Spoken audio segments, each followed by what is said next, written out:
Hi, everyone. Welcome back to Bufnagle the podcast, where we explore entertaining and enlightening discussions of the adventure of life and all things good. From science and technology to history and philosophy to leadership and success. We hope to give you a better understanding of the world and skills for everyone to pursue their own adventure.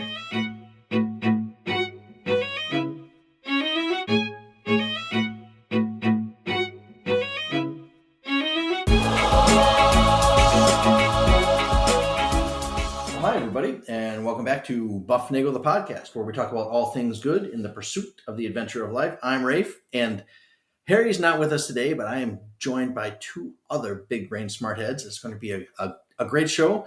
But before we get to that, I have to do the usual things and thank our listeners first and foremost. You guys have made us a global top 10% podcast. As usual, you can reach us at buffnagle@buffnagle.com. Remember, share the love, share the buff, tell your friends, give us a 5-star review, hit subscribe or follow or like or the smiley stars or those little happy faces or whatever it is that tell people that we are the place to be. Tell your friend to listen and you will get a free episode. And today I have the distinct pleasure and honor to be joined by not one, but two big brain smart heads that have both been on the buff before. Bob Luzenski, America's favorite rocket scientist, is here, and my brother Brian Donahue, who is I think the last time we referred to him as a time traveling anesthesiologist. Is that what it was? Time travel ham radio anesthesiologist. Yes, yeah. Both of those guys are with us. Gentlemen, welcome. Thank you. All right. Today, we are recording right before this is going to drop on Tuesday the 9th. Today is Monday the 8th. And we spent today... What? Of April. Of April, yes. Well, yes, it is. It is still April, and it will be April when it drops. We spent the day chasing a celestial phenomenon known as a total solar eclipse, and we watched it here from the safety, comfort, and convenience of Bufnagle World Headquarters in Westfield, Indiana. It was a great day, and I want to thank both of you guys for coming. Bob, what's your take on the day? Well, for starters, I want to thank you for deciding to build your new house in the path of the next total solar eclipse.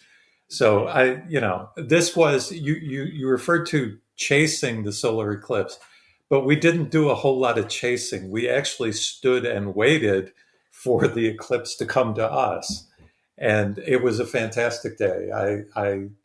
This has been the easiest of the 4 total solar eclipse trips I've taken. This was absolutely the easiest. All we had to do was go outside in the backyard. Yeah, and so we had a little lunch. We set up some cameras to record things, and we got our little glasses on. And at the appointed time, we put on the glasses and noticed that the sun was starting to get blocked by a very large rock that's orbiting our planet. And then as we waited, it got darker and darker and darker. And then the magic really happened for about 4 minutes in totality. And what we always say, and we said this, you told me this last time, Bob, and I'm going to reiterate it as I have now for the last 7 years. It has been more fully ingrained in me than ever. And the idea is, like, you can watch this eclipse go from 0% to 99.9%, and you will never imagine what happens in the final 0.1% when you get to totality. It is a remarkable thing. I've heard people say, well, I'm in 99% or 96%. We should be good. And I'm like, why bother coming? I mean, I don't want to take that tact too much, but if you can get to totality, that's where all the action is. Yes. In fact, where I live, it was 96.3%. Up in Michigan? Yes. And you drove how far? And I drove about 4 hours. 200 Brian, some odd miles. You drove forever. Well, because of traffic. Without the traffic, it would have been about a 5 or 6 hour drive. We drove up from Nashville, or just south of Nashville. Yeah. And that was it worth the drive? Oh, absolutely. I'd drive 1,000 miles again to see this. I've said that since my first eclipse that I saw, which was in 2017, the one that went right over Nashville. This went right over where you live now. So it was very convenient for me at that time. And it was a phenomenon that is like nothing else you've ever seen. Yeah. So we've been watching forecasts for the past right? Weather. Well, oh my goodness. So it's, and by the way, let's just start by saying the weather was amazing. Really couldn't have asked for much better. There was high, slightly hazy clouds, but it was beautiful. It was sunny all day, except when it wasn't, because the moon covered up the sun. But it was a beautiful day. And but I was so happy for today to come, to wake up, and it was clear. The sky was clear. I looked out the window. It was sunny. I woke up fairly early for me today, and the sun had just come up, and it was shining, and the sky was beautiful blue, but obsessing about the weather and talking with Rafe about the weather. He called me on Monday a week ago, yep, and said, "Okay, we need to talk about the weather and make a plan." And I said, "Well, we can't really make a plan because we don't know what the weather's going to do yet." But we could have made a plan. And we kind of had discussions on this. Yes. What would we do?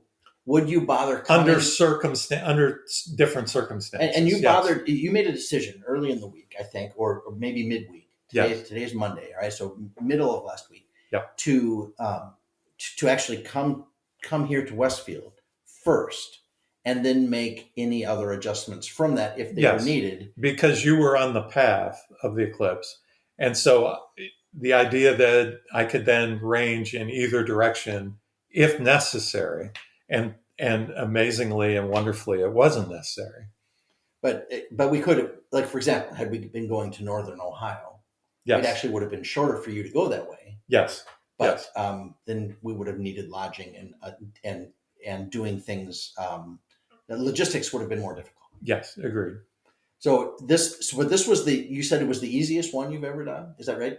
Because of yes, I going back to the first total solar eclipse I went to, which was in 1979, and we were in Canada in the winter. Yes, in the winter, in February, and so that was quite a trip. It was the first time I'd actually flown a commercial airliner. And you ended up in Canada. And we ended up in Canada. It was great. It was actually a unique experience. But everyone is different. I went on another trip in 91 where we were clouded out. I was in Hawaii and it was cloudy. So at that point I was 1 for 2. And now I'm going to bring this up because I do want to make sure we mention these things as we go. And now is as good a time as any. There are some rules that you have developed for eclipse watching. And yes. And I believe you have said that you violated one of the primary rules that second time cost you. Yes. The one of the primary rules, the first primary rule is eye safety, right? And we all had our eclipse glasses. So during the partial phases of the eclipse, when the sun had not been completely covered up by the moon, we had our eclipse glasses, and it was quite comfortable to watch the partial phases. But rule number 1, then, if that's rule 0, yep. Then rule number 1 is to be mobile, to be mobile, to move somewhere. That particular eclipse, I was staying at a Hawaii a resort hotel on the Big Island, Hawaii. The guy in the room next to me had the presence of mind to rent a car, and they were able to drive up the mountain on the Big Island and get above the clouds. And that did not occur to me until afterwards when he told me that they did that. And then it was like, oh, yeah. Yeah, I didn't do that. And I just watched the clouds get dark. Yeah, it's not the same. So, but you had like, okay, so when totality comes, and this is a thing that it's difficult to imagine this if you've only been in a partial eclipse and it's gotten kind of dark and you've seen the leaves make those fun little crescent-shaped shadows, or maybe you even did them.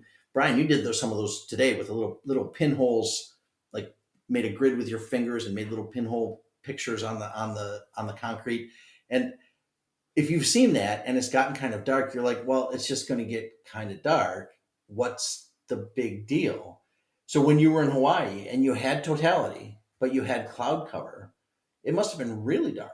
I mean, that's like dark, like it got real dark here. Yes, it did. The streetlights came on and the house lights came on. It was like it was nightfall. It was nightfall, and I heard some friends of mine told me that some owls started hooting where they were, and the somebody said that their beehives, the bees all came back home because they thought it was nighttime, and then they quieted down during totality. It was only like 4 minutes, but they all settled down for their little slumber, and the morning came again, right? So but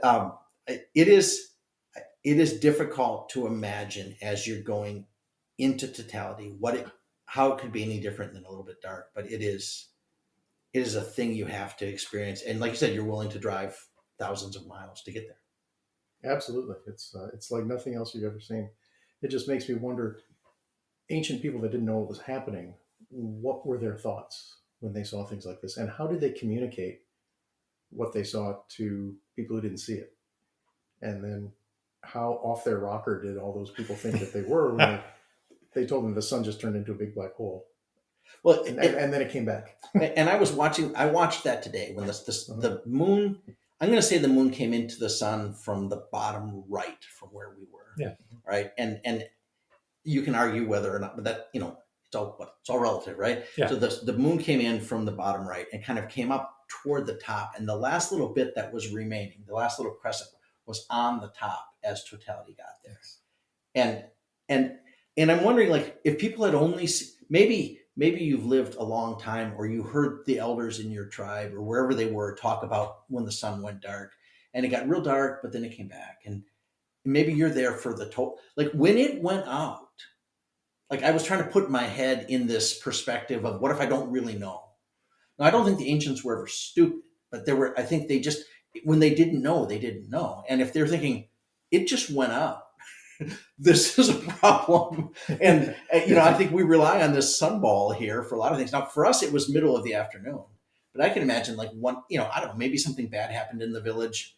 And then the next day, the moon starts and the sun goes out, maybe at nightfall. What would you do? Yeah. Like, it went down. Yeah, it went out before it went. It's like, it would be, you can see where these myths come from, because that had to have been just scary as everything. Well, it's faster than nightfall. I mean, it goes from dim to very dark in a very short period of time.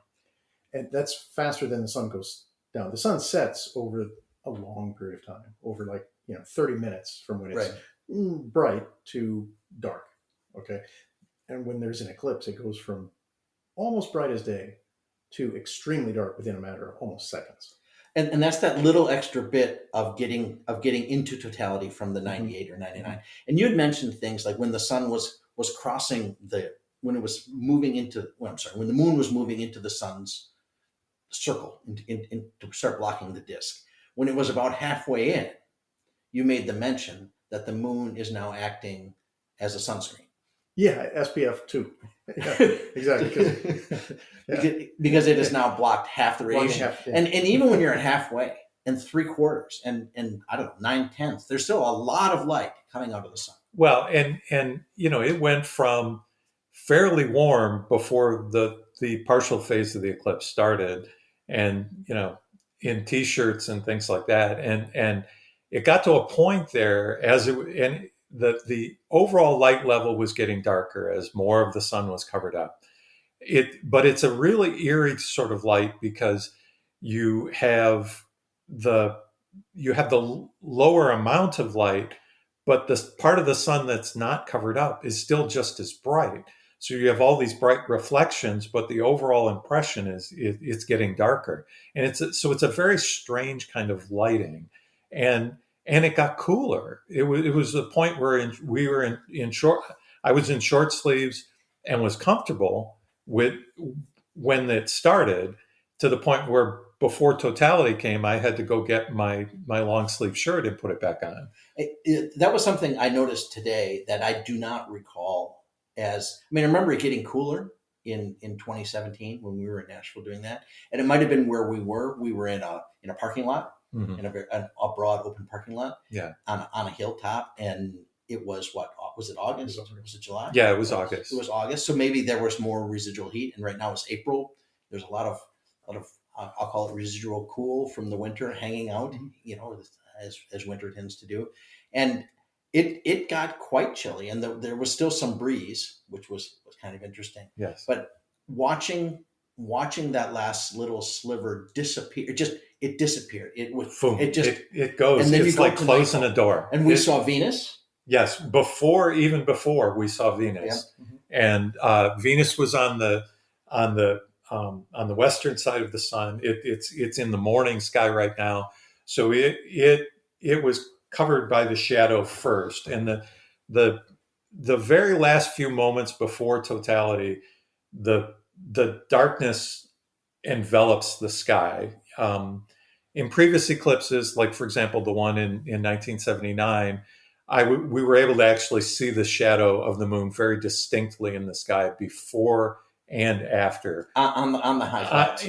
on the high clouds that were there on that eclipse. It wasn't quite as distinct this time, and again, this goes to every one of these you see presents itself slightly differently. I mean, some parts are the same. Yep, the moon definitely is covered up and it's surrounded by the corona, the sun's outer atmosphere.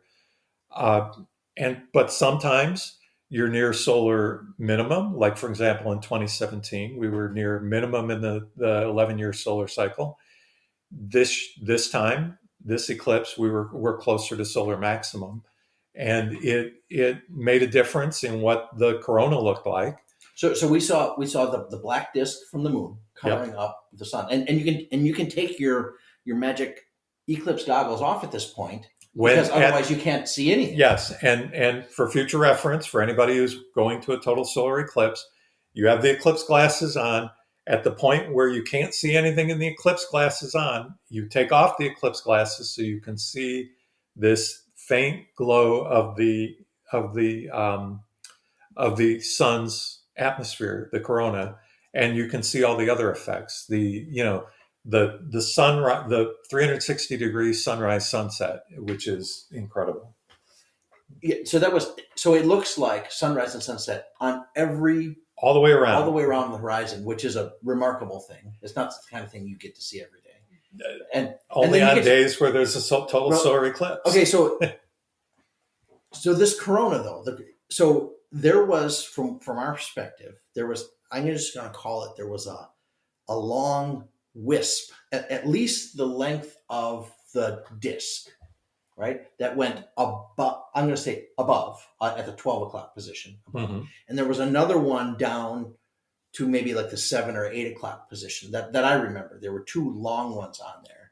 But then there were also some little tiny I'm going to call them spots of light that showed up around the outside during the total phase, almost like there was light was peeking through around the moon somehow. Yes. And you call those prominences. So first, what you were talking about was some of the detail in the streamers that you were talking about was detail in the corona. So the corona, the sun's outer atmosphere, it's changing regularly. In fact, we just had a fairly big solar flare that narrowly missed the Earth and caused quite an auroral display. When? It was a week or two ago. It was a few weeks ago. And you didn't notify me? We didn't. I'm sorry, I didn't see it either. Oh, we had several this year. Oh yeah, big ones. And they announced them on the radio. The ham radio guys know these things, right? Only if they're really severe, really big ones. Anything below X3 doesn't produce anything. And X3 is on the There's a scale. Yeah, of course there's a scale. Yes. And you're a data guy. It's called X3. Yeah. Does Star Trek guys read this? Okay. X-class flares. Okay. And X-class means like, are there different kinds? Yes. A through C. And this is an X? And then M. Of course, we jumped to M. And then we jumped to M. Am I right about that? Is that correct? You know more about it than I do, as it turns out. Wait. So some more about the flares. Okay, so these are these big shooty things that you see yes, along the magnetic field lines. They look like loops. Yeah. Some are very large. And we had one a week ago, 2 weeks ago. It was a few weeks ago. Yeah, there have been several this year. Yeah, and they send and they interact with the magnetosphere around the Earth, and the charged particles then follow the field lines down to north and south poles, And you get and that's what causes the aurora, the interaction with the oxygen in the atmosphere. all right. And it causes that to glow. The charged particles cause the the molecules in the atmosphere to And glow. had one of those gone off during the eclipse, we would have seen a big loopy thing come out of the sun. Well, what would we have seen? Yes, it would have been. They generally look like a loop, and you can see these. We have satellites that are constantly viewing the sun in different wavelengths, and so we have satellites that are looking at the sun, and you can find this on the internet on I want to say NOAA.gov This has is NOAA, not the .gov Yeah. has a space weather site. Oh wow! Okay. Yes, so you can see these video of the sun and its activity in different wavelengths, and it's really amazing. We're used to seeing it's just this big big yellow ball in the sky, big bright ball in the sky, or when it's setting or rising, when it looks a little orangish, but it's fairly featureless in visible light. But in these other wavelengths, it's actually a remarkable thing to see. And the NOAA website has that for us. Yes, they have those. Wow. Okay. Yes. All right, but these little, what'd you call them? These Prominences. So wait. But there's the wispies and the little corona, and that's a reflection of stuff that activity that's going on in the outer atmosphere, the corona, which is that pale kind of bluish white color. And then the other things you were talking about are closer in to the sun's atmosphere, and they're called prominences, and they're actually parts of the sun's surface jumping up a little bit higher and making a loop. They make loops, and they're this electric pink color, which wasn't super obvious today, but I've seen previously and also in pictures where it's more obvious. But for example, the 1979 eclipse, the sun was particularly active, and the prominences. Today we had two of them that were really. There was one at the top, one up by the 12 o'clock position, and then maybe another down by 6:30. 7 o'clock position, and of course, as the moon is moving across the sun's surface, different prominences become more obvious, because as it's moving across, it's getting closer to the edge. Closer to the edge. Do we know for this one? Yeah. Okay, so there.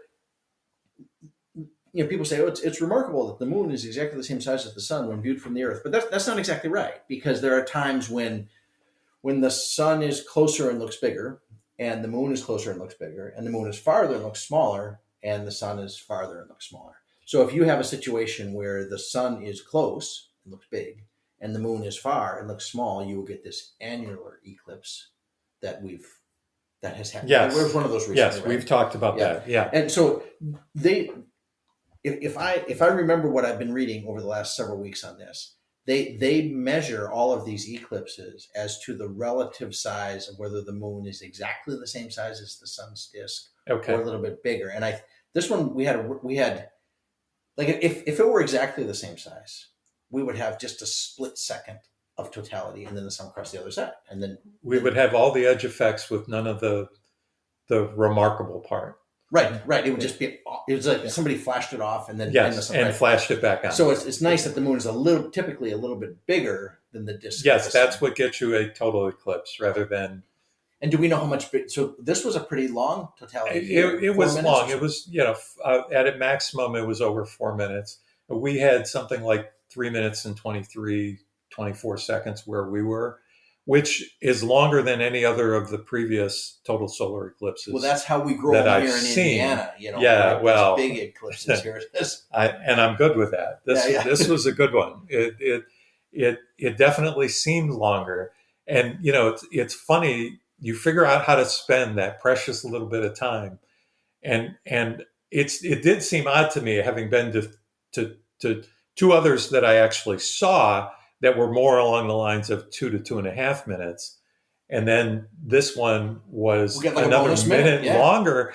And I had more time to do things like take a longer look around at the horizon and even take a few panorama pictures of that, and just look at some of the other effects and see, look, hey, there's Venus, there's Jupiter. We could actually see both of those planets. Were quite bright. Venus before even the total eclipse, before it became total, and then Jupiter became visible basically almost straight up overhead. And I looked and I didn't see any other stars that I didn't notice any, but we that. had some fairly Yes, we had heavy haze. So it wasn't too surprising to me that we didn't really see any other stars. Now you mentioned early in the day to me, because we were talking about cloud coverage, and early in the day it was crystal clear. There was it was beautiful. Not a cloud in the sky, and I was like, let's just start this thing early, is what I was thinking. All right, because we had great view. Unfortunately, that's not how it works. And we weren't able to. We called the guy. We're not changing it. They said there's too many people in too many places planning this thing, and then we got a lot of vapor trails from aircraft. Yep. And and then we saw lots of, I guess I'll call it very, very high wispy clouds. Yes. And your statement was, as long as we can see our shadow, those clouds are not, well, they're a little bit bothersome, but they're not a worry, right? It's not like a gigantic cumulonimbus in the way that's going to really block this thing. As long as you can see your shadow, you should be good. Yeah. Yes. So and we saw our shadow. And we did. It was great. Right up to the end. Right up until it got so dark. That we just saw one shadow, and that was the big rock. Yes.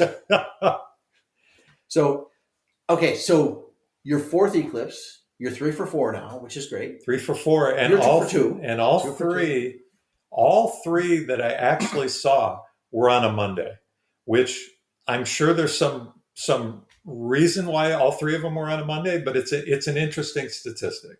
So I'm 3 for 4, and the 3 were all on Mondays. All right. So now none of us 3 here are aging at all. Right. And the next, if only, the next eclipse across the North American land will be in, what do we say, about 20 years? I think it was 44. 2044. 2044. Okay. And so do you plan? Right now, you're not planning, right? Because we're just basking in the glow of this. It was just phenomenal. I mean, there is the element of, as soon as it's over, when's the next one? Right, and the text. Actually, Absolutely. Brian was looking that up. So he can Spain in 26. In Spain, yeah, and in 2. Is that the one that just kind of ends in Europe, or does it go through and down into? It ends in the Mediterranean. Yeah, so it's going to go across Spain and Portugal and parts of France. I don't even think France. Yeah. And it ends in, so that will be at sundown. I'm not sure. Yeah. If it ends. Do they always go west east? Yes. Because of the orbital motion of the moon. Okay. Yeah. Okay. So they're always going west to east, and it's ending in the Mediterranean, kind of coming down from the north. And so, would you go? I'm seriously considering. Or would you plan a trip? We're going to take a trip to Spain. We might as well do it then. Yes. Yeah. Yes. Okay. My wife and I went to visit Spain for a lot of reasons. And having a total solar eclipse while we're there would make it really, really worthwhile. It'd be like extra brownies or something like that. Yeah. Okay. Or pudding. Or pudding. That's right. So 2044, that's the next wait, unless you're willing to leave the continent. Or at least leave the country. Are there something? I don't know. I haven't looked at the map. Okay. My focus has been literally just today, getting to today and getting through today, and understanding the weather, and having conversations with you, having conversations with other friends. Where should we go? Yep. Where, what are the best chances? The NOAA models say this, the European model says that. What should we do? Yeah, I'm glad those conversations are done. I hope everybody had clear skies to see it, and it was. I didn't realize until it was actually happening, and then the lights came back on. I guess I'll say it that way. Yes. Of how of how much I don't want to say stressing, it's not quite the right, it wasn't a stress. I mean, because typically when things are stressful for me, I will take action on them to remove the stress. But there was nothing I could do. And that's sometimes the worst kind of stress is you have no control over it and you want it to go well. It's interesting because in the 2017 eclipse, I was leading a group of 3 others. My brother, my son, my brother, and one of his sons, his youngest son, and the 4 of us. I was the one making the call on which way we were going to go. We had plans either to go out west or to go south towards you when you were in Tennessee, and I was the one making that call for all of us, and that was stressful to me. This time I wasn't stressing at all because I was just coming down here myself. You had a place for me to stay in the path, and so that's a good place to start, and I could go from there if needed. And so, but I did still spend time within the past week looking at weather, looking at are there other options, and it just finally the weather looked good enough where our chances were good enough that I just came here. Now, the site that we were looking at often was a NOAA site. Is that? Yes, am I remembering that right? NOAA weather site. Yeah. And they kept saying that the metric we were looking at was called sky cover, and sky cover was, you love to see 0 because everybody knows what 0 means for sky cover. But when it says 30 or 40 or 45, what exactly does that mean? And like we got up in the morning, I remember at 8 o'clock when the sun was up, because the sun tends to get up late here because, well, we all know why. We're not going to have we're not going there today, but it tends to get up late here. And it said 8 o'clock, and the forecast for 8 o'clock said 40% sky cover. And there was nothing other than air. It was beautiful blue sky. There was no visible water around at all. And it said 40%. And I was like, man, if this is 40%, I'll take it. And the high wispy clouds, those seem to be like the 40% they were saying. So I think so you can't just use that metric. You can't just use your little iPhone app that says there will be a cloud, right? Because that's not sufficient either. And no, I think the metric of can you see your shadow seems to be the best one. That's a really good one. And I was like, that's probably the groundhog measurable, shadow. that's reproducible. Yeah, and that seemed to be, and because if you can see your shadow, then the moon will be able to see its shadow, and that's the one you really want to. Yes, exactly. Yeah. So, okay, so I want to ask both of you on your on your takes, your takeaways from this. All right, you traveled, you planned for a long time. You drove up here through a lot of traffic issues on I-65 with accidents and traffic and weather and all sorts of problems. You came down from Michigan. We've been working on this for essentially 7 years. I've been very conscious of where my Eclipse glasses are. I knew exactly what drawer they were in. I found them this morning. I found them last week. I checked again last week, and I found them this morning without a hitch. What are your takeaways? What do you like? You're on your dying. You're with your dying breath. What advice do you give to Eclipse watchers in the future? What's the last? I hope that's not what's going to happen after this. No. But if these were the last things you get to say about Eclipse, what's the takeaway? What do you take away from this experience and the thing in general? I'm taking? Well, for one of the things I'm taking away is that if you can see your shadow, you're okay. I thought that was a great summary. What do you take? Well, I would say to anybody who has not seen one of these, I would say it is worth your effort to go through some difficulty to get there. Even if it's difficult, go and see one. And I put this up there with other natural phenomena. There are other things in this world that are rare, that are beautiful and wonderful. And this is just one of them. And I would take it as a person that wants to learn as much as he can about this world, this life, all these things. Participate in as many of those things as you can. Eclipse being one of them. There are many more. We can talk about them. But I would say go through the effort necessary to see these things because you won't be disappointed. And that's up there with other things too. And that's up there with getting up early and going on hikes and watching the sunrise and looking at beautiful clouds and and watching waterfalls and going to Machu Picchu in Peru and visiting the Antarctic if you get a chance. All these things, do them if you get a chance. It will be, and it's better to do. I guess I'm thinking this, and as you were saying that, an idea popped into my head of putting on the virtual reality glasses and seeing the eclipse. And I cannot imagine something that could be less, more underwhelming than trying to take that experience that we had this afternoon, with the breeze getting substantially cooler, the darkness kind of, the light kind of hanging around until it just shuts off, and then the overwhelmingness of that, of the shadow of the moon coming across. I can't imagine a virtual reality thing. Even I think it is an insult to nature to just think that a manual reconstruction of a natural phenomenon is in any way close to experiencing the real thing, right, in so many different ways.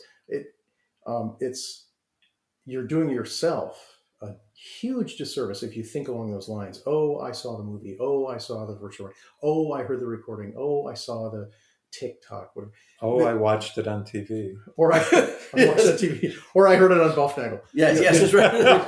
Yeah, we noticed what we didn't do a live show. It's not enough to listen to us talk about this. It's not. Go do. Doing reconstructions of things. You're doing yourself a disservice by limiting yourself in such a way, because there's growth that we can't describe. There is knowledge that we can't describe, that we can't put into words. There is an experience that you will remember in ways that you will not be able to articulate. And it is worth it to have those experiences, eclipses, and many other things, which we can talk about. Wonderful. So that would be, I think, my takeaway. Well, I can say that I have been trying to describe this experience to people for over 45 years. The first eclipse I saw, I was 20 years old. And I knew, and we talked about this before, I knew when I was 5, I wanted to see a total solar eclipse. I can't explain that. That just was. That was just me. And that I had a little book, a little golden book of the stars, and it had pictures of solar eclipses in it, and I wanted to see it. And I looked at a map, and it's, there was 1979, it was going to go across the US, and I said, I'll be old enough, I can go see that. And I did. And in Canada. I ended up in Canada, yes, because, and it was February and it was snow on the ground. Yeah. But thinking about it, I mean, I can tell you everything I saw, but I can't explain the experience. It was like, and that one especially, for a variety of reasons, and they're all different. Everyone's a different experience. It was like, I felt like I was on a planet, and it's the only time I've ever felt that way. And today wasn't quite like that, but it's remarkable when you see the light go out. You see it. It's not just like the light's on and then the light's off. You see it go out because that crescent becomes shorter and shorter and shorter, and especially with the haze we had in the sky, it wasn't perfectly clear. You could see it more. It made it more pronounced, and it was just. And I can tell you all these things, but I can't give you what it felt like to see it. And so what I'm saying is, you have to get in the moon's shadow. You have to experience it. It is an utterly remarkable, an unworldly thing, and unlike any of your terrestrial, to use that word, your day-to-day terrestrial experience. It is unlike anything like that. And it is an amazing thing to see. Yeah, I remember when you told me about this probably close to a decade ago, before the 2017 one, and you kept describing that. And I thought, how can the guy be so passionate? I was like, come on, the lights are going to go. It's going to get a little bit dark. And I had been in the partial one, right? And I had not.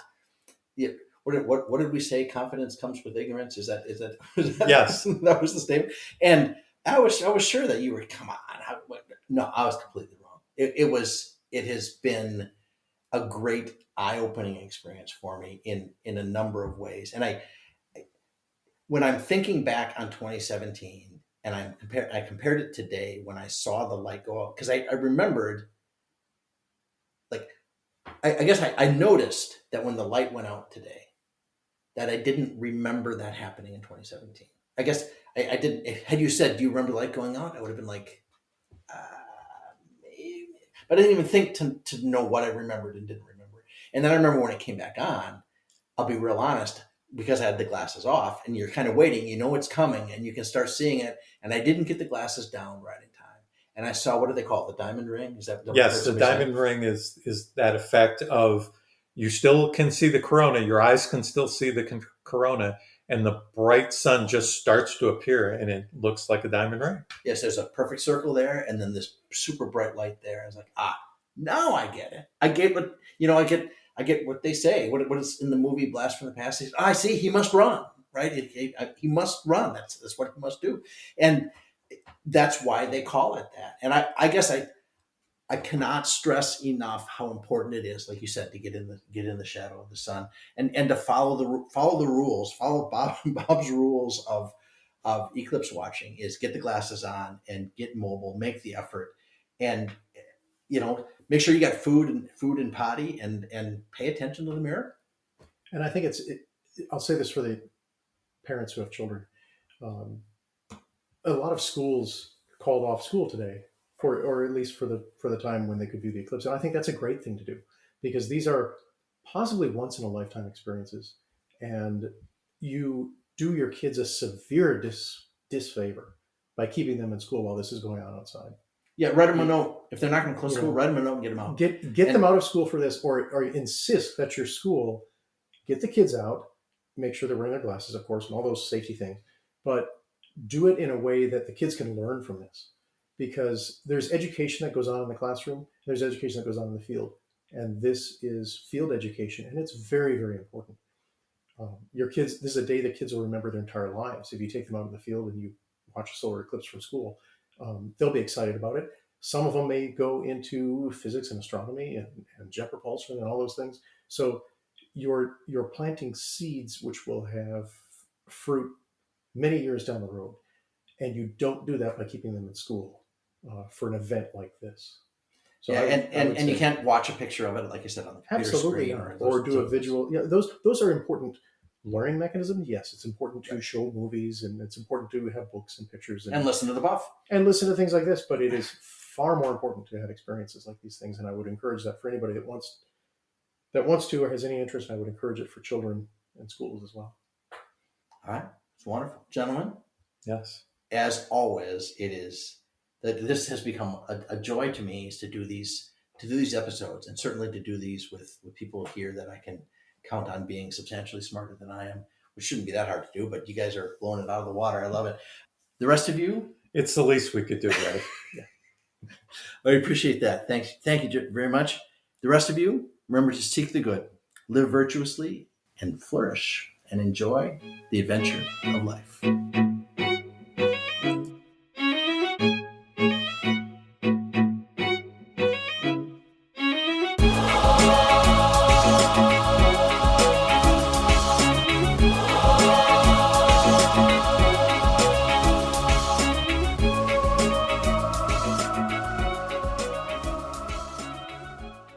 It's going to be a great day.